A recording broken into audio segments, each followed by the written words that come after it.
Have you ever had one of those days where you find your keys in the fridge? Or you're in the middle of a sentence and suddenly, poof, the word you were about to say just disappears? We laugh and call them senior moments, but deep down, they can feel unsettling. Like little reminders that time is marching on, and our minds don't always keep up the way they used to.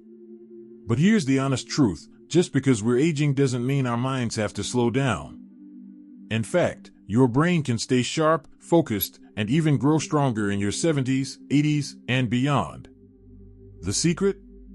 Keep it active, not just with puzzles or memory games, but with hobbies that bring you joy and purpose. Hobbies are more than just pastimes. The right ones can actually boost brain power, increase clarity, and lift your mood, all at the same time. They give your mind a reason to stay engaged, to keep learning, and to stay curious.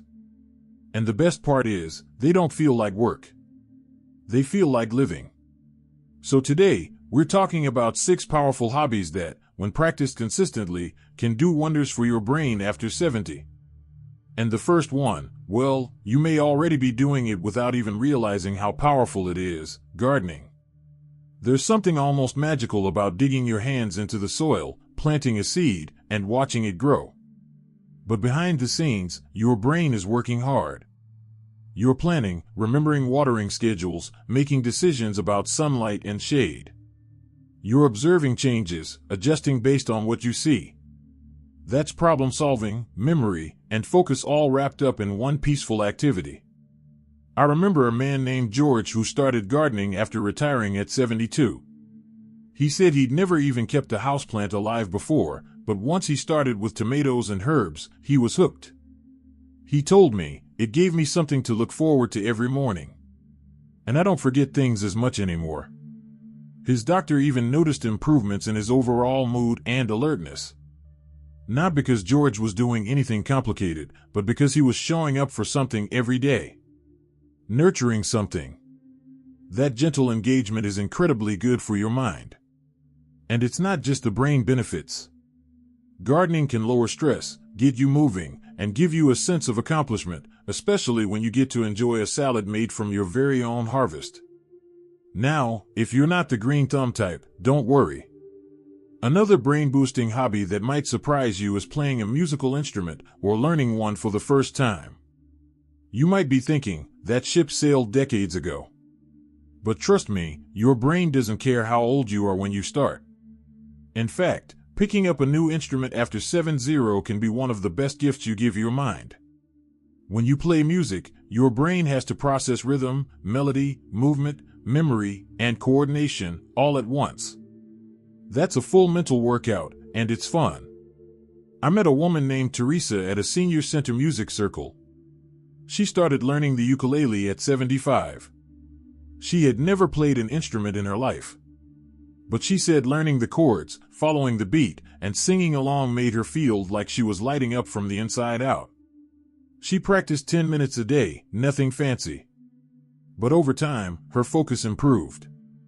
She said her mind felt cleaner, less foggy, and more alive. And it's not about becoming a master musician. You don't need to perform or impress anyone. You're doing it for you. To stay mentally nimble. To engage your senses. To give your brain something new and joyful to play with. What matters is the act of learning, because learning something new, even in small doses, helps your brain build new connections. And these connections are exactly what keep your mind flexible and sharp, especially as we age. That leads perfectly into another hobby that's fantastic for the brain, and that's learning a new language. Now, I know this one can feel intimidating. But you don't have to become fluent or give a speech. Even learning just a few new words each week can make a huge difference. Language learning forces the brain to concentrate, recall, listen actively, and think creatively, all at the same time.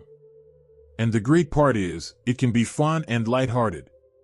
There are apps, videos, flashcards, or even labeling objects around the house in your new language. I knew a couple, John and Elaine, who picked up basic Italian together just for fun. Every day they'd greet each other with buongiorno and try to remember words for food or furniture. It became a game, and their brains? Sharper than ever. They said they found themselves remembering grocery lists better, focusing longer, and laughing more. What makes this kind of hobby so powerful is that it's active learning. You're not just repeating facts, you're connecting, engaging, and most importantly, having fun. Now that we've looked at a few hobbies that bring life and energy to the mind, let's keep going. Because when you find something that brings you joy and challenges your brain at the same time, that's where real transformation begins. If you're still watching and feel that these insights are meaningful, please type number 2 in the comments to let me know you're still with me. And if you haven't subscribed yet, I warmly invite you to do so, and don't forget to turn on the bell, so you won't miss any of our upcoming videos designed to uplift, inform, and inspire. Your support truly means a lot. It's what keeps us going and allows us to continue sharing thoughtful, helpful content just for you. Now, let's continue this journey together. There's something special that happens when your hands are busy creating and your mind is right there with them, focused, curious, and completely in the moment. And that's exactly why arts and crafts can be one of the most powerful ways to sharpen your mind after 70. Now, I'm not talking about being the next Picasso. This isn't about perfection or producing gallery-worthy pieces. It's about the act of creating. Whether it's painting, knitting, woodworking, or even scrapbooking, these types of hobbies activate parts of the brain related to planning, spatial reasoning, memory, and coordination. I knew a gentleman named Harold who picked up woodcarving at 76. He started with simple shapes, just something to keep his hands busy. But over time, it became more than just a hobby. He started planning small projects, sketching designs, keeping track of tools and measurements, and something beautiful happened. His wife told me he became more attentive, more present in conversation. He even started remembering little things again, like people's birthdays or where he'd put his reading glasses. That's the thing about these creative hobbies, they don't just pass the time. They wake your brain up. You have to think about color, shape, size, symmetry. You're making decisions constantly, even if it feels like play. And while your hands are weaving, stitching, or shaping something, your brain is quietly flexing its muscles. And there's a bonus. Creating something from scratch, even something small, gives you a sense of purpose. A sense of progress. That feeling of, I made this, can be incredibly uplifting, especially during seasons of life when things feel slower or more repetitive. Now let's move from the creative table to the kitchen, because cooking and baking can be powerful brain boosters, too. Not just because you're feeding yourself, although that's a win on its own, but because the process of planning, measuring, timing, and following steps engages multiple brain regions at once. Think about it. When you're cooking, you're doing math, adjusting ingredients, doubling or having a recipe. You're using memory, recalling family favorites, cooking times, what spices go with what. You're using your senses, smell, taste, touch. All of that combined creates a kind of mental symphony. And unlike tasks that only require watching or listening, cooking requires your active participation, and that's what your brain loves most. There's a woman I know named Denise, 79, who started baking bread during the pandemic. She said it began as something to pass the time, but soon turned into a weekly ritual. She tried new recipes, played with flavors, even gave loaves to neighbors. What she didn't expect was how much sharper she felt. She began remembering her appointments without writing them down, and said her mind felt less cluttered. She wasn't solving equations, she was baking cinnamon rolls. And that was enough to bring her focus back to life. Sometimes we forget that hobbies don't have to be big or fancy. They just have to invite your brain in. That's where the magic happens. And speaking of inviting your brain to show up, let's talk about something that helps memory, focus, and even creativity. It's something so simple, yet so powerful, and that's reading. Whether it's a mystery novel, a biography, or a book of poetry, reading exercises the brain in a way that few other activities can. You're using language processing, imagination, concentration, all while creating mental images, following storylines, and remembering details. But more than that, reading encourages empathy and reflection. It slows you down, asks you to think, to feel, to connect with ideas and people you might never meet in real life. That kind of mental engagement strengthens neural pathways and keeps your cognitive wheels turning. I once met a retired teacher named Alma who read for 30 minutes every evening before bed. She said it was like cleansing her mental palate. It helped her unwind, but also made her feel mentally alert. She even joined a small book club with a few neighbors where they'd discuss what they'd read over tea once a month. Those conversations, those questions, they weren't just social. They were brain fuel. And if reading a full book feels overwhelming, that's okay. Try short stories, magazines, or even articles on topics you enjoy.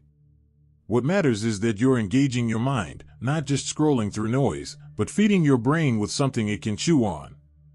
What I love about all these hobbies, gardening, music, crafting, cooking, reading, is that they aren't chores. They're not tasks to complete or items to cross off a to-do list.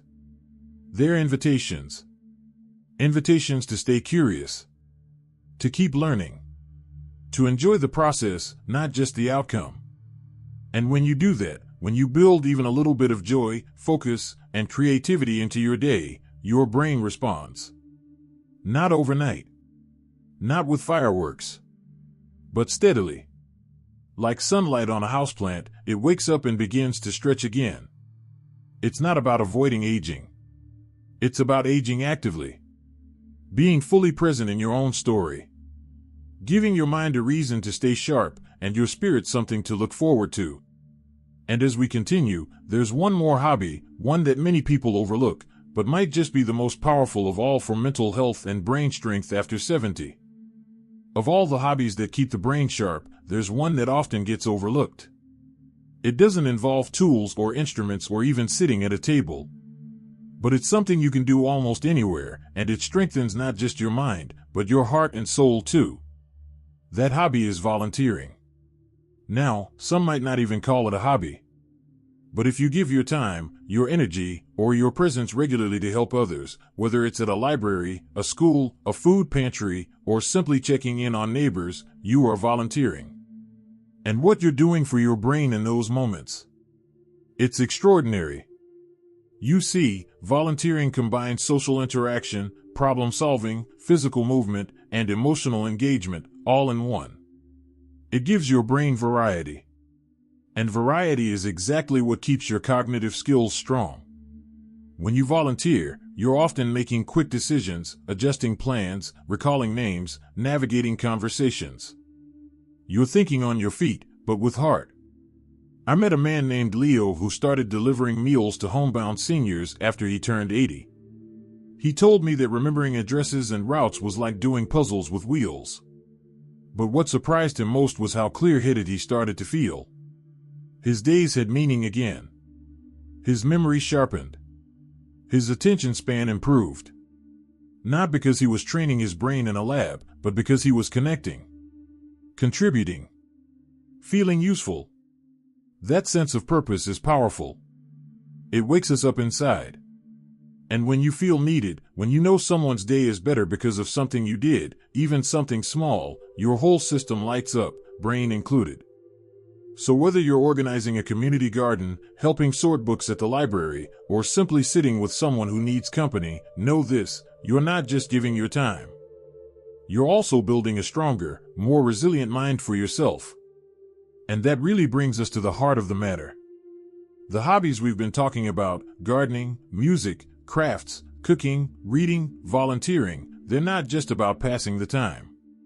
They're about feeding your brain with exactly what it craves: movement, challenge, joy, curiosity, connection, and purpose. They don't require you to be fast, or perfect, or young. They just require that you show up. That you try.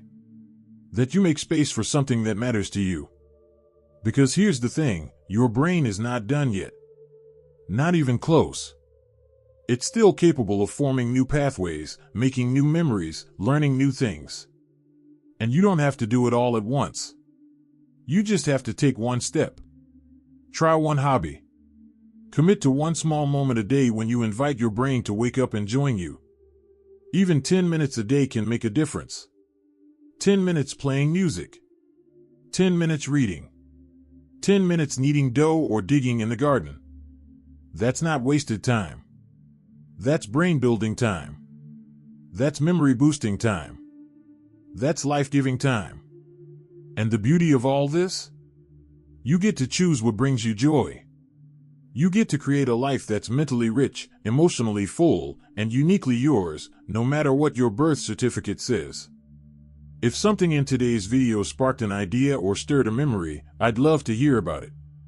Maybe you already have a hobby that's been helping your mind stay sharp. Or maybe you're feeling inspired to try something new. Either way, share it in the comments. You never know who you might encourage with your story. And if this message felt helpful, please take a second to click like and subscribe if you haven't already. We're building a community here, one filled with wisdom, encouragement, and the belief that aging is not about decline, it's about redefining. About becoming more fully ourselves, one meaningful day at a time. Here's to waking up your brain. Here's to hobbies that heal, stretch, and strengthen. Here's to living your best life, not just in your 30s or 40s, but right now. And here's to you, curious, capable, creative, exactly as you are. You've got this. And your brain? It's just waiting for you to play.